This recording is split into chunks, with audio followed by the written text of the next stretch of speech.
한 목소리로 함께 봉독합니다. 하나님이 인생들에게 노고를 주사 애쓰게 하신 것을 내가 보았노라. 하나님이 모든 것을 지으시되 때를 따라 아름답게 하셨고 또 사람들에게는 영원을 사모하는 마음을 주셨느니라. 그러나 하나님이 하시는 일의 시종을 사람으로 측량할 수 없게 하셨도다. 사람들이 사는 동안에 기뻐하며 선을 행하는 것보다 더 나은 것이 없는 줄을 내가 알았고, 사람마다 먹고 마시는 것과 수고함으로 낙을 누리는 그것이 하나님의 선물인 줄도 또한 알았도다. 하나님께서 행하시는 모든 것은 영원히 있을 것이라. 그 위에 더할 수도 없고 그것에서 덜할 수도 없나니, 하나님이 이같이 행하심은 사람들이 그의 앞에서 경외하게 하려 하심인 줄을 내가 알았도다. 이제 있는 것이 옛적에 있었고 장래에 있을 것도 옛적에 있었나니, 하나님은 이미 지난 것을 다시 찾으시느니라. 아멘. 교회력으로는 대림절기입니다. 대림절은 주님 오심을 기다리며 주님 오심의 의미를 생각하면서 우리의 삶을 정리하는 시간입니다. 그럼 무엇을 기다리며, 얼마를 기다리며, 그리고 어떻게 기다려야 하는가?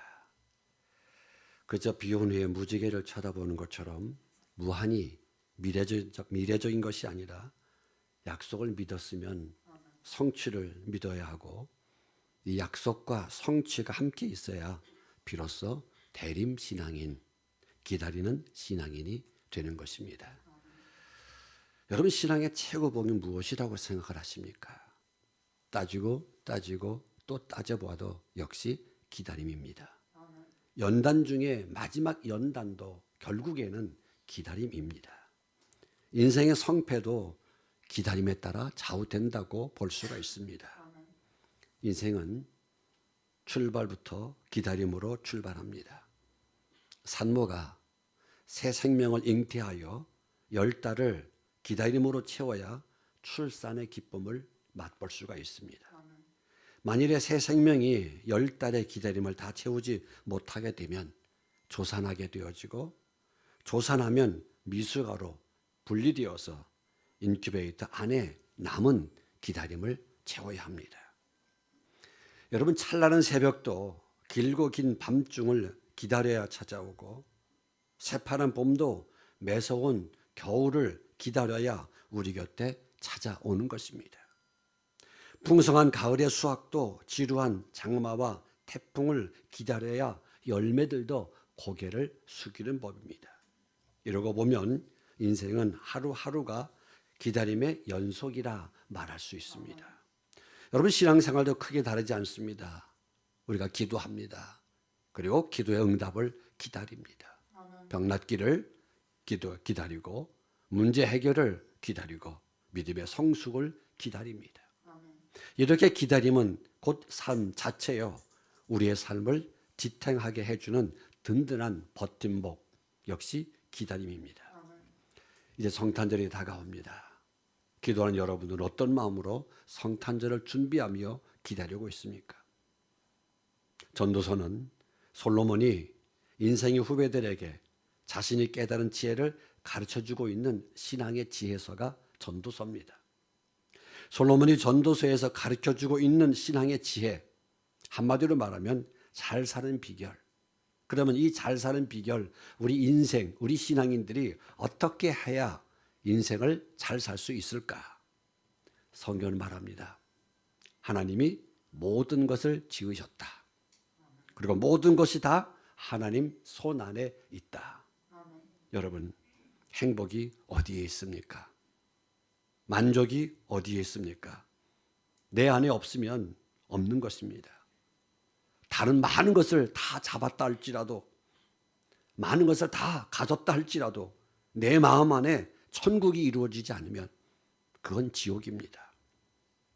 우리네 경험입니다. 내가 좋아하는 곳에 갈 때에는 마음이 가볍습니다. 편안합니다. 빨리 가고 싶습니다. 다리보다 마음이 먼저가 있습니다. 그런데 마음이 없는 곳으로 가려고 하면 다리가 천근만근입니다. 마음이 안 가면 힘이 든다 그 말입니다. 마찬가지입니다. 주님을 사랑하며 이 세상을 살면 우리의 삶은 가벼워지고 우리의 마음이 주님과 함께 동행하면 평안해지고 찬양도 절로 나옵니다. 주와 같이 길 가는 것, 주님과 같이 길 가는 것 즐거운 일 아닌가요? 여러분, 신앙생활 잘하는 사람은 다른 것 아닙니다. 하나님을 기쁘시게 해드리는 사람이요, 하나님이 원하시는 일을 하는 사람이 결국은 하나님이 예배해 놓으신 복을 받을 수가 있는 것입니다. 인간이 동물과 다른 점은 과거를 돌아볼 줄 아는 의식을 가지고 생활하고 반성할 줄 압니다. 오늘 나의 신앙이 2025년 한 해 하나님께 영광을 돌린 한 해였는가, 아니면 하나님께 부끄러운 한 해였습니까? 12월은 자신을 돌아봐야 하는 결산의 달인데 여러분의 인생의 삶의 결산 준비 어떻게 하고 있습니까? 기도한 우리는 주님의 종의 정체성을 갖고 주인 대신 주님 앞에 좋은 결산하기 위해, 열매 맺기 위해 얼마나 땀을 흘렸습니까?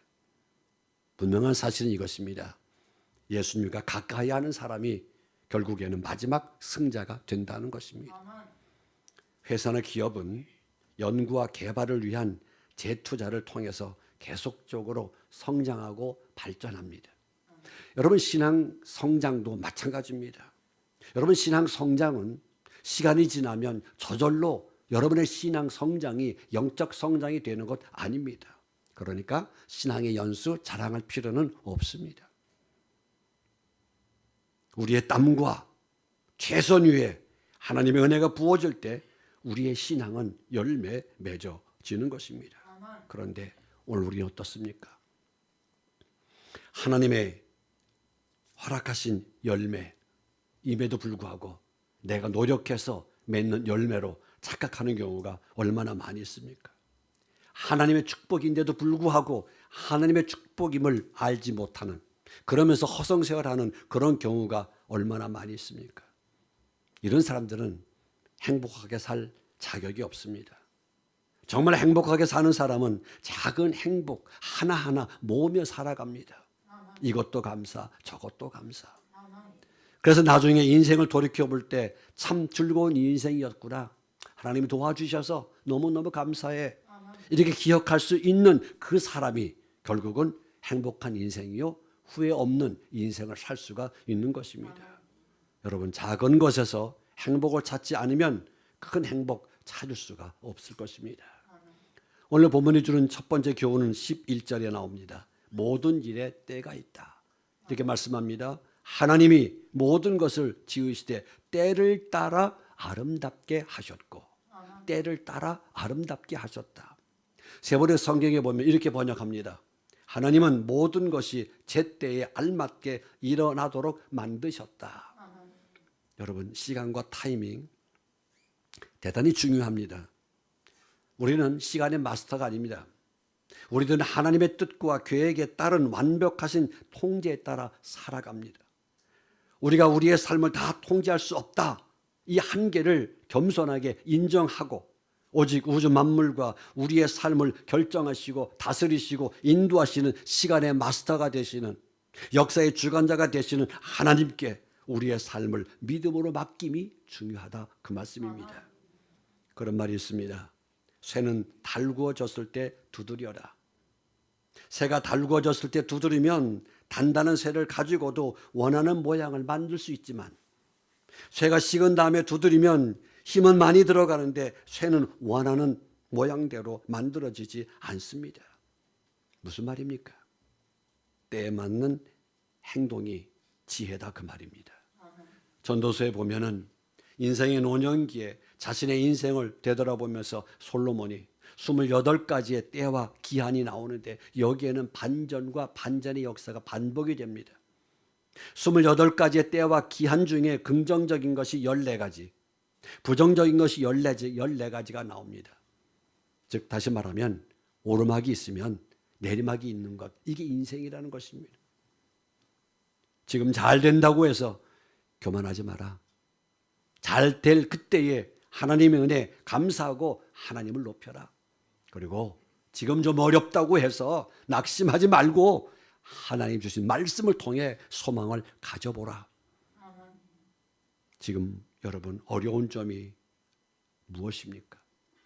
하나님은 약한 자를 강하게 하신다고 말씀하셨습니다. 낙심하지 마시기 바랍니다. 하나님 의지하시고 소망 가지고 인내하며 최선을 다하면 반드시 반전의 역사를 하나님께서 허락하셔서 복을 주실 줄로 믿습니다. 두 번째 교훈은 12절에 나옵니다. 현재 지금 주어진 환경 속에서 최선을 다하라. 12절 보세요. 사람들이 사는 동안에 기뻐하며 선을 행하는 것보다 더 나은 것이 없는 줄을 내가 알았고. 세 번의 성경에 보면 이렇게 번역합니다. 이제 나는 깨닫는다. 기쁘게 사는 것, 살면서 좋은 일 하는 것, 사람에게 이보다 더 좋은 것이 무엇이랴. 인생은 뿌린 대로 거둡니다. 절대로 공짜는 없습니다. 생애 결산을 잘하는 사람들 보면 대체적으로 몇 가지 특징이 있습니다. 첫째는 충성, 두 번째는 최선, 세 번째는 성실입니다. 여러분 충성하는 사람들은 처음도 끝도 한결같이 꾸준히 행동하는 사람들입니다. 구슬이 서말이라도 끼워야 보배다는 말이 있습니다. 하나님의 백성에게 보장된 축복이 물론 있습니다. 그러나 이 행복을 누리려고 한다면 주어진 축복의 말씀이 있습니다. 그 말씀에 순종하는 것입니다. 본문 12절의 가르침입니다. 인생에서 선을 행하는 것보다 더 좋은 것이 없다. 다시 말하면 사람들이 사는 동안에 선을 행하는 것보다 더 좋은 것이 없다 말씀을 합니다. 그러면 선한 일이 무엇입니까? 선행이 무엇입니까? 그것은 하나님 뜻에 합당하게 사는 것이요, 다른 사람에게 기쁨과 유익을 주고 복을 나누어 주는 일이라고 성경은 가르치고 있습니다. 누가복음 19장에 보면은 삭개오가 등장을 합니다. 삭개오 잘 아는 대로 여리고 세간을 책임지고 있는 세리장이요, 또한 재산이 많은 부자였습니다. 이런 삭개오, 예수님 앞에서 어린아이처럼 기뻐하고 어쩔 줄 모를 정도로 감격하고 있습니다. 그는 그 자리에서 재산 절반을 가난한 사람에게 나누어 주겠습니다라고 선언합니다. 삭개오는 지금까지 많은 재산을 소유하고 세리장의 권세를 휘두르면서 살았습니다. 그러나 삭개오의 마음은 불안과 공포에 시달렸습니다. 그런데 삭개오, 예수님 앞에서 그 이전에 느껴보지 못했던 마음의 평안과 행복이 도취되어 있었습니다. 그 이유가 어디에 있습니까? 우리 주위에는 삭개오처럼 재물과 권력 같은 세상적 요소를 가지고도 행복을 느끼지 못하는 사람들 많이 있지만 그리스도인으로 회복된 사람에게는 여러분 기쁨이 있습니다. 행복이 있습니다. 왜? 내 안에 예수가 있으니까. 여러분 환경이 좋고 조건이 좋고 나쁨에 상관없이 늘상 하는 말이 있잖아요. 예수가 있으면 행복이고. 우리 크게 합시다. 예수가 있으면 행복이다. 그렇습니다. 예수가 있으면 행복이요, 반대로 예수가 없으면 불행입니다. 하나님과의 관계가 두절되면, 관계가 끊어지면 결국 실망할 수밖에 없고 회의 속에 빠질 수밖에 없는 것입니다. 여러분 범사의 때와 기한이 있습니다. 물론 우리는 그 때와 기한을 알 수가 없습니다. 그렇기 때문에 현재 주어진 일 즐겁게 하고 선을 행하면서 열심히 수고하라 성경은 가르치고 있습니다. 내일 일이 어떤 일이 벌어질지라도 오늘 현재에 충실해야 하는 것, 이것이 두 번째 교훈입니다. 세 번째 교훈은 13절입니다. 수고함으로 만족을 누려라. 수고함으로 낙을 즐겨라. 사람마다 먹고 마시는 것과 수고함으로 낙을 누리는 그것이 하나님의 선물인 줄 또한 알았도다. 세 번역 성경에는 이렇게 번역합니다. 사람이 먹을 수 있고 마실 수 있고 하는 일에 만족을 누릴 수 있다면 이것이야말로 하나님이 주신 은총이다. 여러분 먹을 수 있고 마실 수 있는 거 그냥 먹고 그냥 마시는 건 아닙니다. 하나님의 은총이 아니면 먹고 마실 수 없습니다. 근데 우리는 어떻습니까? 먹으면서 맛이 없다고, 만족할 수 없다고 불평하지 않습니까? 여러분, 생각은 배의 돛과 같습니다. 돛의 방향에 따라 배의 방향이 갈라지는 것처럼 생각에 따라 행복과 불행, 성공과 실패 나뉘어집니다. 마치 좌석이 세부치를 끌어당겨 붙이듯이 우리가 품은 생각 그 자체가 생각된 실체들을 우리에게 붙게 합니다. 즉, 부정적인 생각을 하면 부정적인 것들이 현실에 나타나고, 악한 생각을 하면 악한 일들이 현실에 나타날 수밖에 없는 것입니다. 반대로 감사한 생각을 품어보세요. 감사한 일들이 계속 생길 것입니다. 그러면 우리는 행복이죠. 때문에 기도하는 우리는 예수님 생각으로, 성령의 마음으로 말씀을 듣는다면 우리의 인생의 가치는 분명히 변할 것입니다. 시편 29편에 보면 놀라운 말씀이 나옵니다. 말씀을 들으라, 여호와의 소리를 들으라 라고 권하고 있습니다. 하는 일 없이 하는 일이 잘 풀릴 때뿐만 아니라 힘들고 어려울 그때도 여호와의 소리를 듣도록 귀를 기울이라는 것입니다. 세상의 그 어떤 것으로도 우리의 텅 빈 가슴 채울 수가 없기 때문에 하나님의 소리로, 말씀의 소리로 우리의 심령의 창고를 채워라, 그 말입니다. 여러분, 우리의 마음에 참된 평화, 기쁨을 주는 것, 이건 내가 무엇이 있어서가 아닙니다. 무엇을 얻어서가 아닙니다. 무엇을 가져서가 아닙니다. 하나님의 말씀을 내가 들을 수 있는 것, 그래서 내 마음속에 하나님으로 채워지는 것, 이게 놀라운 축복 중에 축복입니다. 여러분, 가진 것이 없다고 없는 것을 생각하면서 불평하지 마시기 바랍니다. 무엇을 먹든지 마시든지 무슨 일을 하든지 심령의 낙을 누리면서, 수고함으로 만족을 누리면서 모든 것이 하나님께서 주신 선물, 하나님께서 주신 선물이라고 생각하면서 좀 기쁜 마음으로, 좀 감사한 마음으로 살아가라. 이것이 바로 13절에 주는 교훈의 말씀입니다. 여러분, 우리 인생을 즐겁게, 우리 인생을 기쁘게 사는 방법이 전도서 9장에 보면 세 가지로 답을 줍니다. 하나는 7절에 좋은 일을 하라, 8절에 자기 관리를 잘하라, 10절에 최선을 다하라. 하나님께서 좋아하신 일을 우리가 하면 그 일을 기쁘시게 받으시고 기분 좋은 결과를 주신다라고 말씀합니다. 여러분, 복은 아무나 받는 것이 아닙니다. 복 받을 일을 해야 하는 것입니다. 복 받을 좋은 일을 하고 나면 먼저 내 마음이 기쁘고 즐겁고 평안해지지만, 그러나 남을 괴롭히고 악한 일을 꾀하게 되어지면 내 마음이 편치 않습니다. 병들어 쓰러지고 숨 끊어져 땅에 묻히면 여러분 하고 싶어도 못합니다. 그래서 10절에 최선을 다하는 것, 물론 내 손이 당한 대로 힘을 다하여 하라.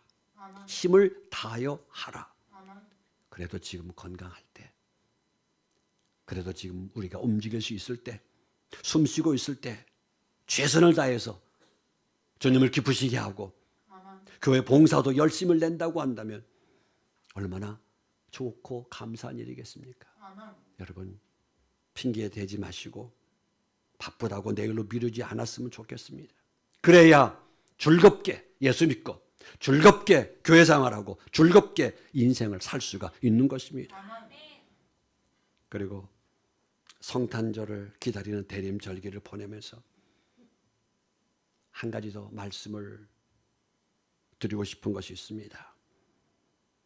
각자의 기도의 항아리에 아귀까지 채우는 그런 시간이 되었으면 좋겠습니다. 요즘 들어 기도의 골방들이, 개인 기도방들이 점점 사라지고 있습니다. 예담 112 새생명 전도 잔치 때 우리 이성미 집사님의 귀한 간증을 들었습니다. 그의 삶이 힘들고 어려운 부분 이야기하면서 결론이 무엇입니까? 기도의 11조를 드리자. 물질의 11조만 드리는 것이 아니라 기도의 11조를 드리자. 마태복음 6장에 보면 예수님은 골방에서 우리를 만나시기를 원하신다, 그렇게 기록하고 있습니다. 예수님은 왜 우리를 골방에서 기다리고 계실까? 골방에서 만나자는 것입니다. 여러분, 이것은 아무나 하는 것이 아닙니다. 뭐 예를 들면 사랑에 빠진 남녀, 연인들 보세요. 사랑하는 이들은 일부러 사람이 없는 조용한 곳을 찾아다닙니다. 아무도 방해받지 않고 마음과 마음을 열고 사랑을 주고받는 그 공간을 기대합니다. 오늘 우리가 그렇습니다. 얼마나 바쁜 세월입니까? 얼마나 세상 소리에 묻혀 있습니까? 그럴 때 1대1로 골방에서 하나님을 만나자 그 말입니다. 이번 대림절기를 통해서 각자 기도의 골방을 다시 한번 회복하시기 바랍니다. 다시 한번 기도의 골방을 복원하시기 바랍니다. 우리 하나님은 다 아시면서 우리가 기도하기를 원하십니다. 여러분, 기도는 하나님이 잘 알지 못하는 것을 내가 알게 하는 수단이 아닙니다. 하나님은 내 마음에 무슨 슬픔이 있는지 아십니다. 하나님은 내 안에 있는 상처가 무엇인지 아십니다. 내가 그에게 지금 말하고 싶어하는 것이 무엇인지도 다 아십니다. 그러면서 주님은 기도하라고 말씀하십니다. 때문에 기도란 내가 말을 많이 해서 내가 원하는 것을 받아내는 수단이 아니라 오히려 거꾸로 하나님이 주시는 원하는 것, 하나님 주시기 원하는 것을 우리에게 주시기 위해서 사용하시는 하나님의 수단이 바로 기도라고 하는 것입니다. 여러분, 골방 기도는 우리의 영혼을 소생시키는 은혜의 셈이 됩니다. 골방 기도는 우리의 공허함을 하나님의 충만함으로 채우고 우리의 연약함을 하나님의 능력으로 대신하며 우리의 필요를 하나님의 공급하시는 축복의 채널이 된다라고 하는 사실을 기억하시면서 다시 강조합니다. 기도의 골방을 회복하시고 기도의 골방을 복원하시기 바랍니다. 여러분, 하나님의 베푸시는 기적은 자기 생각이 개입되거나 합리화하면 하나님의 역사 일어나지 않습니다. 기도의 항아리가 아귀까지 찰 때에 하나님께서 역사하십니다. 인생은 타이밍입니다. 모든 것은 때가 있습니다. 하나님께서 이 세상의 모든 타이밍을 다스리고 계신다는 솔로몬을 통해 오늘 우리에게 교훈해 주고 있지 않습니까? 농부가 봄에 씨를 뿌릴 때 미리 가을에 추수할 수확량을 정확하게 계산할 수 없습니다. 비가 얼마나 내려줄 것인지, 벌레들에 의한 농작물 피해는 없을지, 온도가 평균 기온보다 오를지 내릴지 등등 농부가 할 수 없는, 컨트롤할 수 없는 것 너무나도 많습니다. 솔로몬 왕은 이러한 취지를 통해서 인간이 자신의 삶을 컨트롤하려고 하지 말고 하나님을 경외하고 주님께 삶을 맡기는 지혜로운 길을 선택하라라고 권하고 있습니다. 결론입니다. 성도는 자기 힘으로 자기 방법으로 사는 사람이 아닙니다. 믿음으로 사는 사람입니다. 모든 것을 다 이겨도 믿음에서 지면 아무것도 아닙니다. 인생은 타이밍, 모든 일에 때가 있다. 현재 최선을 다하자. 수고함으로 민족의 낙을 누리자. 기도의 골방을 회복하는 기도의 동역자들이 될 줄로 믿습니다.